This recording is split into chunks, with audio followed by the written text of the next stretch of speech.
ಎಲ್ರಿಗೂ ನಮಸ್ಕಾರ. ನಾನು ವೀಣಾ ಸುರೇಶ್, ಮಾನವ ಹಕ್ಕುಗಳ ಹಿತರಕ್ಷಣಾ ಸಮಿತಿ, ಹ್ಯೂಮನ್ ರೈಟ್ಸ್ ಪ್ರೊಟೆಕ್ಷನ್ ರಾಜ್ಯ ಉಪಾಧ್ಯಕ್ಷ. ಇವತ್ತಿನ ವಿಷಯ ಏನು ಅಂತಂದ್ರೆ ರೈಲ್ವೆ ಬಗ್ಗೆ ಮಾಹಿತಿ ಒಂದಿಷ್ಟು. ಏನಂತಂದ್ರೆ ಕೆಲವರಿಗೆ ತತ್ಕಾಲ ಅನ್ನೋದ್ರ ಬಗ್ಗೆ ಎಲ್ಲರಿಗೂ ಗೊತ್ತಿಲ್ಲ, ಕೆಲವಷ್ಟು ಜನಕ್ಕೆ ಇನ್ನು ಮಾಹಿತಿ ಅದ್ರ ಬಗ್ಗೆ ಕಡಿಮೆ ಇದೆ. ಅಂದ್ರೆ ಒಂದು 20% ಜನಕ್ಕಷ್ಟು ಅದು ಗೊತ್ತಿರೋದಿಲ್ಲ. ಹಾಗಾಗಿ ಅವ್ರಿಗೂ ಸ್ವಲ್ಪ ಅರ್ಥ ಆಗಲಿ ಅನ್ನೋ ಉದ್ದೇಶಕ್ಕೆ ಒಂದೆರಡು ಲೈನ್ ಅದ್ರ ಬಗ್ಗೆ. ತತ್ಕಾಲ್ ಅಂತಂದ್ರೆ ನಾವು ಟ್ರೈನ್ ನ ರಿಸರ್ವ್ ಮಾಡ್ಕೊಳ್ತೀವಿ. ಎಲ್ಲಿಗಾದ್ರೂ ಹೋಗ್ಬೇಕು ಅಂತ ಅಂದಾಗ ಟ್ರೈನ್ ನ 1 ತಿಂಗಳು ಮುಂಚೆ ರಿಸರ್ವ್ ಮಾಡ್ಕೊಳ್ತೀವಿ. ಆವಾಗ ನಾವು ಒಂದು ಅಮೌಂಟ್ ಏನಿರುತ್ತೆ, ನಾವು ಎಲ್ಲಿಗೆ ಹೋಗ್ಬೇಕು ಅದು ಒಂದಿಷ್ಟು ಅಮೌಂಟ್ ಅಂತ ಅದನ್ನ ಕೊಟ್ಟು ರಿಸರ್ವೇಶನ್ ಮಾಡ್ಕೊಳ್ತೀವಿ. ಹಾಗೆ ನಾವು ಮಾಡ್ಕೊಂಡಾಗ ಆ ಜಾಗಕ್ಕೆ ನಾವು ಹೋಗ್ಬೋದು, ಆ ಟೈಮಿಗೆ ಹೋಗ್ತೀವಿ.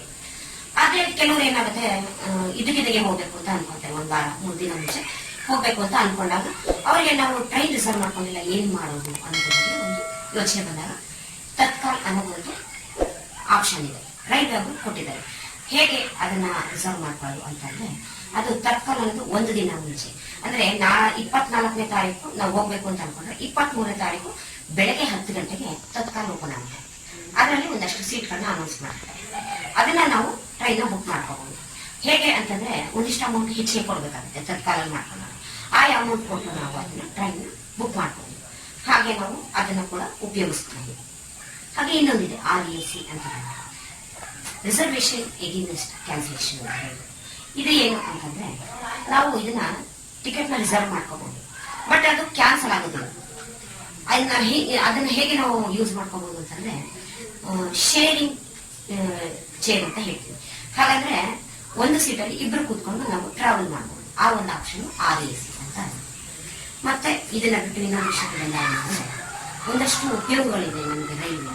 ಏನು ಅಂತಂದ್ರೆ, ಮೊದಲನೇದಾಗಿ ನಾವು ಲಾಂಗ್ ಜರ್ನಿ ಹೋಗ್ತೀವಿ, ಅಂದ್ರೆ 30 hours 35 ಅಥವಾ 24 hours 28 hours ಹೀಗೆಲ್ಲ ನಾವು ಜರ್ನಿ ಹೋದಾಗ ನಮ್ಗೆ ಮೈನ್ ಬೇಕಾಗೋದು, ನಾವು ರಿಸರ್ವೇಶನ್ ಮಾಡ್ಕೊಂಡ್ರೆ ಕೋಚ್ನಲ್ಲಿ ಮೈನ್ ಆಗಿ ನಾವು ಹೇಳ್ತಾ ಇರೋದು ರಿಸರ್ವೇಶನ್ ಕೋಚ್ ನಾವ್ ಏನ್ ಮಾಡ್ಕೊಳ್ತೀವಿ ಆ ಜಾಗದಲ್ಲಿ ನಮ್ಗೆ ನೀರಿನ ಒಂದು ಸಮಸ್ಯೆ ಇದ್ದೇ ಇರುತ್ತೆ. ಅವ್ರು ಎಷ್ಟೇ ನಮ್ಗೆ ನೀರು ಕೊಟ್ಟರೆ ಒಂದಷ್ಟು ಕೋಚ್ಗಳಲ್ಲಿ ಇದ್ದಾಗ ಆಯಾ ಕೋಚ್ ನಲ್ಲಿ ತುಂಬಾ ಜನ ಇರ್ತಾರೆ, ಅವರು ಟಾಯ್ಲೆಟ್ಸ್ ಯೂಸ್ ಮಾಡ್ತಾನೆ ಇರ್ತಾರೆ. ಅದು ನಾವ್ ಬೇಡ ಅಂತ ಹೇಳಕ್ಕಾಗಲ್ಲ, ಅಥವಾ ಏನು ಹೇಳಕ್ಕಾಗದೇ ಇರೋ ಪರಿಸ್ಥಿತಿ. ಆಮೇಲೆ ವಾಶ್ ಬೇಸಿನ್ ಎಲ್ಲ ಕ್ಲೀನಿಂಗ್ ಆಗಲಿ, ವಾಟರ್ ಫೆಸಿಲಿಟಿ ಮೇನ್ ಬೇಕಾಗುತ್ತೆ. ಏನಾಗುತ್ತೆ, ಒಂದು 3-4 hours ಅಥವಾ ಒಂದು 6 hours ಆದ್ಮೇಲೆ ನೀರು ಖಾಲಿ ಆಗ್ಬಿಡುತ್ತೆ. ಟ್ರೈನ್ ನೀರು ಖಾಲಿ ಆಗ್ಬಿಡ್ತಾರೆ, ಏನ್ ಮಾಡೋದು ಅಂತ ಒದ್ದಾಡ್ತಾರೆ. ಇದು ಎಲ್ರಿಗೂ ಆಗೋ ಸಮಸ್ಯೆನೇ ಇದು. ಅದಕ್ಕೂ ಒಂದು ಪರಿಹಾರ ಇದೆ.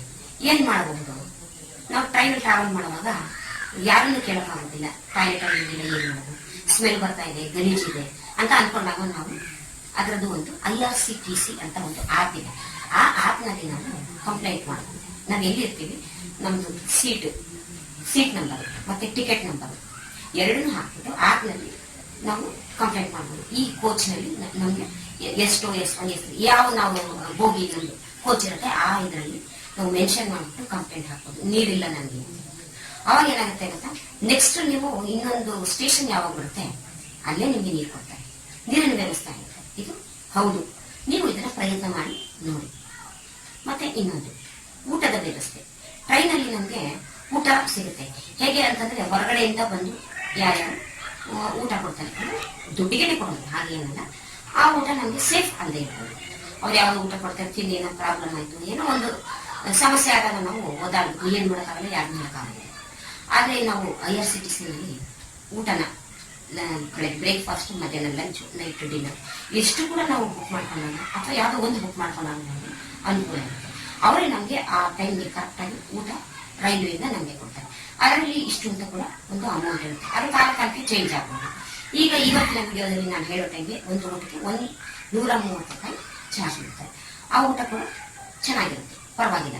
ಬೇರೆ ಹೊರಗಡೆ ನಾವು ತಗೊಂಡು ತಿಂತೀವಲ್ಲ ಅದಕ್ಕಿಂತ ಇದು ಎಷ್ಟು ಉತ್ತಮವಾಗಿರುತ್ತೆ, ಕ್ಲೀನ್ ಇರುತ್ತೆ, ನೀಟ್ ಇರುತ್ತೆ, ತಿನ್ನಬಹುದು ಅನ್ನೋ ಒಂದು ಅವಕಾಶ ಇರುತ್ತೆ. ಅಕಸ್ಮಾತ್ ನಿಮ್ಗೆ ಏನು ಒಂದಾದ್ರೆ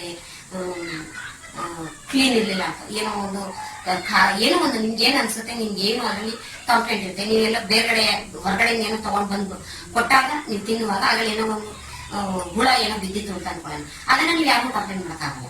ಆದ್ರೆ ನೀವು ರೈಲ್ವೆಯಿಂದ ತಗೊಂಡಾಗ ಊಟನ ಅದನ್ನ ನೀವು ಕಂಪ್ಲೇಂಟ್ ಮಾಡಬಹುದು ರೈಲ್ವೆಗೆ. ನಾವು ತಗೊಂಡಿದ್ವಿ ಈ ಟೈಮಲ್ಲಿ ಇದಕ್ಕೆ ಹೀಗಾಗಿದೆ ಅಂತ ಹೇಳ್ಬಿಟ್ಟು ನೀವು ಕಂಪ್ಲೇಂಟ್ ಮಾಡಿದಾಗ ನಿಮಗೆ ಊಟನೇ ಚೇಂಜ್ ಮಾಡ್ಕೊಡ್ತಾರೆ. ಮತ್ತೆ ಅದಕ್ಕೆ ನಿಮ್ಗೆ ಏನು ಪರಿಹಾರ ಅಂತ ಇರುತ್ತೆ ಅದು ಕೂಡ ಚಾನ್ಸಸ್ ಇರುತ್ತೆ ನೀವು ಕ್ಲೈಮ್ ಮಾಡೋದಕ್ಕೆ. ಇದು ಎಲ್ಲ ಅವಕಾಶಗಳಿರುತ್ತೆ. ಹಾಗೆ ಇದ್ರ ಜೊತೆಗೆ ಇನ್ನೊಂದು ಅವಕಾಶ ಅಂತಂದ್ರೆ ಏನ್ ಮಾಡಬಹುದು, ನಾವು ಟ್ರಾವೆಲ್ ಮಾಡುವಾಗ, ನಾವು ನೈಟ್ ಟ್ರಾವೆಲ್ ಮಾಡುವಾಗ ರಿಸರ್ವೇಶನ್ ಮಾಡ್ಕೊಂಡಿರ್ತೀವಲ್ಲ, ಅವಾಗ ಒಂದಷ್ಟು ಜನ ಬೇರೆಯವರೆಲ್ಲ ಹತ್ತು ಬರ್ತಾರೆ.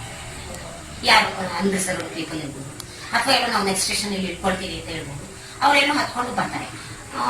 ಆವಾಗ ನಾವು ಏನ್ ಮಾಡ್ತೀವಿ, ಈಗ ನಾವು ರಿಸರ್ವ್ ಮಾಡ್ಕೊಂಡು ಬಂದಿದ್ದೀವಿ, ನಮ್ಮ ಜಾಗದಲ್ಲಿ ಬಂದು ಕೂತ್ಕೊಳ್ತಾ ಇದ್ದಾರೆ ಅಂತನೋ, ಅಥವಾ ಏನಾರು ಅವ್ರು ಅಲ್ಲಿ ಇರ್ತಾರೆ ಅಂತನೋ ಭಯ ಇರ್ಬೋದು. ಕೆಲವಷ್ಟು ಸ್ಟೇಷನ್ಗಳಲ್ಲಿ ಏನಾಗುತ್ತೆ ಅಂತಂದ್ರೆ ಒಂದಷ್ಟು ಜನ ಬಂದು ಅನ್ರಿಸರ್ವ್ಡ್ ಅವ್ರಿಗೆ ಬರೀ ಟಿಕೆಟ್ ತಗೊಳ್ತಾರೆ ಅಥವಾ ಟಿಕೆಟ್ ತಗೊಳ್ಳೇನೆ ಇರಬಹುದು ಅಂತ ವ್ಯಕ್ತಿಗಳು ಕೂಡ ಟ್ರೈನ್ ಹಾಕೊಳ್ತಾರೆ. ಅವಾಗ ಬಂದು ಏನ್ ಮಾಡ್ತಾರೆ, ನಮ್ಮ ಒಂದು ಸೀಟಲ್ಲಿ ನಾವು ಕೂತಿರೋದ್ರಲ್ಲಿ ಬಂದು ಕೂತ್ಕೊಳ್ತಾರೆ, ಅವ್ರಿಗೆ ಹೋಗೋದೇ ಇಲ್ಲ. ಆ ವ್ಯಕ್ತಿಗಳನ್ನ ನೋಡಿದಾಗ ನಿಮ್ಗೆ ಭಯ ಅಂತ ಅನ್ನಿಸ್ಬೋದು. ಯಾಕೋ ಇದು ಸರಿ ಇಲ್ಲ, ನಾವಿಲ್ಲಿ ಇವ್ರ ಜೊತೆ ಟ್ರಾವೆಲ್ ಮಾಡೋದು ಹೇಗೆ ಮಾಡೋದು ಏನು ಅಂತ ಆತಂಕ ಮನಸ್ಸಲ್ಲಿ ಇರುತ್ತೆ. ಬಟ್ ಇವರನ್ನೇ ಎಕ್ಸ್ಪ್ರೆಸ್ ಮಾಡೋಕ್ಕಾಗಲ್ಲ, ಏನು ಹೇಳಕ್ಕಾಗಲ್ಲ, ಏನ್ ಮಾಡೋದು ಅಂತ ಯೋಚನೆ ಮಾಡ್ತೀವಿ. ಅದನ್ನು ಕೂಡ ಈ ತರ ಆಗಿದೆ, ಈ ಕೋಚಲ್ಲಿ ಈ ಸೀಟಲ್ಲಿ ನಮಗೆ ಸಮಸ್ಯೆ ಆಗಿದೆ ಅಂತ ಹೇಳಿ ನೀವು ಕಂಪ್ಲೇಂಟ್ ಮಾಡ್ಬೋದು. IRCTC ಅನ್ನೋ ಆ್ಯಪ್ನಲ್ಲಿ ನೀವು ಕಂಪ್ಲೇಂಟ್ ಮಾಡಿದಾಗ ನೆಕ್ಸ್ಟ್ ಸ್ಟೇಷನ್ ಅಲ್ಲಿ ಬಂದು ಅವರು ಅವ್ರನ್ನ ಇಳಿಸ್ತಾರೆ. ಇದು ಕೂಡ ಅವಕಾಶ ಇದೆ, ಯಾರು ಆತಂಕ ಪಡಬೇಕಾಗಿಲ್ಲ.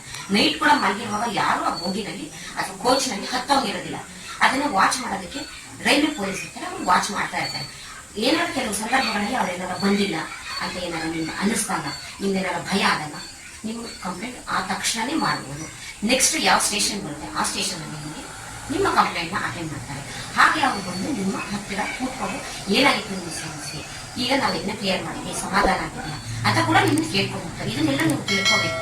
ಯಾಕೆ ಅಂತಂದ್ರೆ ಟ್ರಾವೆಲ್ ಮಾಡುವಾಗ ಲಾಂಗ್ ಜರ್ನಿ ಹೋದಾಗ ಕೆಲವಷ್ಟು ಜನಕ್ಕೆ ಈ ಒಂದು ಅನುಕೂಲ ಇದೆ ಅನ್ನೋದು ಕೂಡ ಗೊತ್ತೇ ಇರೋದಿಲ್ಲ.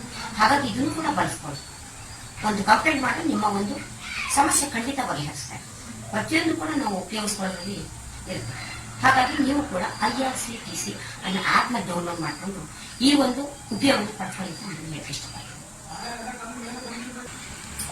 ಹಾಗೆ ರೈಲ್ವೆನಲ್ಲಿ ಮತ್ತೊಂದು ಅನುಕೂಲ ಏನಿದೆ ಅಂತಂದ್ರೆ ಇನ್ಶೂರೆನ್ಸ್. ನಾವು ಅನ್ಕೊಳ್ತೀವಿ ನಾವು ಟ್ರಾವೆಲ್ ಮಾಡೋದಕ್ಕೆ ಇನ್ಶೂರೆನ್ಸ್ ತಗೋಬೇಕಾ ಅಂತ ಅನ್ಕೊಂಡು, ಹೌದು ತಗೋಬೇಕಾಗುತ್ತೆ. ಯಾಕೆ ಅಂತಂದ್ರೆ ಲಾಂಗ್ ಟ್ರಾವೆಲ್ ಅಂದ್ರೆ ತುಂಬಾ ಲಾಂಗ್ ಜರ್ನಿ ಹೋದಾಗ ಇನ್ಶೂರೆನ್ಸ್ ಮಾಡಿಸಿದ್ರೆ ಒಳ್ಳೇದು. ಅದೇನು ನಿಮ್ಗೆ 1000 ರೂಪಾಯಿ 5000 ಎಲ್ಲ ಏನು ಆಗೋದಿಲ್ಲ. ಜಸ್ಟ್ ಒಂದು 35 ಪೈಸಾ ಅಥವಾ ಒಂದು 50 ಪೈಸಾ, ₹1 ಒಳಗಡೆ ಇರುತ್ತೆ.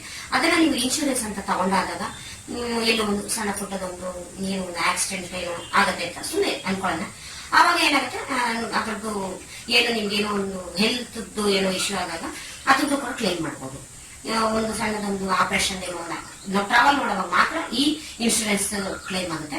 ಅದು ಬಿಟ್ಟು ನಾವು ಟ್ರೈನ್ ನಲ್ಲಿ ಹೊರಗಡೆ ಬಂದಾಗ ಅದು ಯೂಸ್ ಆಗೋದಿಲ್ಲ. ಅದನ್ನ ನಾವು ನೆನಪಲ್ಲಿ ಇಟ್ಕೋಬೇಕು. ಹಾಗಾಗಿ ಇನ್ಶೂರೆನ್ಸ್ ನೀವು ತಗೊಳ್ಳೋದು ಒಳ್ಳೇದು ಅಂತ ಹೇಳಿ ನಾನು ಈ ಮೂಲಕ ಹೇಳ್ತೀನಿ. ಏನೇ ಒಂದು ಸಮಸ್ಯೆ ಬಂದ್ರು, ಒಂದು ಪ್ರಾಬ್ಲಮ್ ಕೂಡ ಬಂದ್ರು ಕೂಡ ಅದು ಕೂಡ ಕ್ಲೈಮ್ ಮಾಡುತ್ತೆ ರೈಲ್ವೆ. ಹಾಗಾಗಿ ಇದನ್ನ ಎಲ್ಲರೂ ಬಳಸ್ಕೊಳ್ಳೋದು ಉತ್ತಮ ಅಂತ ಹೇಳ್ತೀನಿ. ಈ ಮಾಹಿತಿ ನಿಮಗೆ ಇಷ್ಟ ಆಗಿದ್ದಲ್ಲಿ ಲೈಕ್ ಮಾಡಿ, ಶೇರ್ ಮಾಡಿ, ಮುಖ್ಯವಾಗಿ ಸಬ್ಸ್ಕ್ರೈಬ್ ಮಾಡಿ. ಎಲ್ಲರಿಗೂ ಈ ವಿಷಯನ ತಿಳಿಸಿ, ಅವರು ಕೂಡ ಉಪಯೋಗ ಆಗಿ. ಎಷ್ಟೋ ಜನಕ್ಕೆ ಇದ್ರ ಬಗ್ಗೆ ವಿಷಯ ಗೊತ್ತಿರೋದಿಲ್ಲ. ಇದನ್ನ ತಿಳಿಸೋದ್ರಿಂದ ಅವರು ಒಂದಷ್ಟು ಅನುಕೂಲ ಆಗಿ ಅಂತ ನಾನು ಈ ಮೂಲಕ ನಿಮಗೆ ಹೇಳ್ತೀನಿ. ಎಲ್ಲರಿಗೂ ನಮಸ್ಕಾರ.